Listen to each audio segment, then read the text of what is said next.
નમસ્તે મિત્રો, હું છું તમારી આરજે દોસ્ત કૃપાલી રૂપારેલ અને તમે સાંભળી રહ્યા છો Sardar Patel university community radio station radio campus 90.4 FM. મિત્રો, આજે હું તમારી સમક્ષ નસીમ મહુવાકરની એક લઘુકથા લઈને આવી છું. આ લઘુકથા ફરીથી સંગ્રહમાંથી લેવામાં આવી છે, જેનું શીર્ષક છે ગૂંચ. એ અરીસા સામે ઊભી રહી, વાળ આગળ લઈ ભીના વાળમાંથી ગૂંચ કાઢતી રહી. વાળ કમરથી નીચે ઉતરે એટલા વધી ગયા હતા. જતન કરવામાં મુશ્કેલી વધી રહી હતી. એણે વાળને એક હાથથી પકડી દાંતિયાથી ગૂંચો ઉકેલવા પ્રયત્નો કર્યા. વાળ ખેંચાતા મૂળમાં પીડા થઈ. સગાઈ થઈ ત્યારે વાળ બિલકુલ નાના હતા. પોની માંડ આવતી. વિશ્રુતને પહેલીવાર મળી ત્યારે એણે પૂછેલું, કેમ વાળ આટલા નાના રાખે છે? ત્યારે એ બોલી, મને નથી ગમતા લાંબા વાળ, સંભાળવા અઘરા પડે. વિશ્રુતે કહ્યું, પણ મને તો બહુ ગમે. એ પછી એણે વાળને ક્યારેય કાતર લગાડેલી નહીં. લગ્ન સુધીમાં વાળ ઘણા વધેલા. શરૂમાં વિશ્રુતનું સારું એવું ધ્યાન એના વાળ પર રહેતું.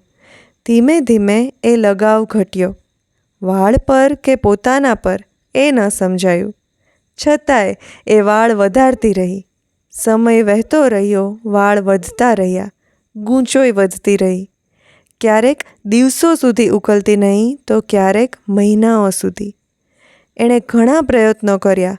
અંતે કંટાળી પિયર પરત આવી ગઈ. વચ્ચે એક વખત મળેલી વિશ્રુતને. એ સમયે વાળ વધુ પડતા લાંબા થઈ ગયેલા. ગૂંચો ઉકેલવાની મથામણ નકામી ગઈ. દાંતિયો ભીના વાળમાં ફરતો રહ્યો. વાળ વધુ ખેંચાતા રહ્યા. એ કંટાળી અડધી પડતી ગૂંચો વાળમાં એમને એમ રહેવા દીધી. તૈયાર થઈ પાર્લરમાં જઈ ઊભી રહી. શું કરવું છે ત્યાં પૂછ્યું. વાળ કાપવા છે.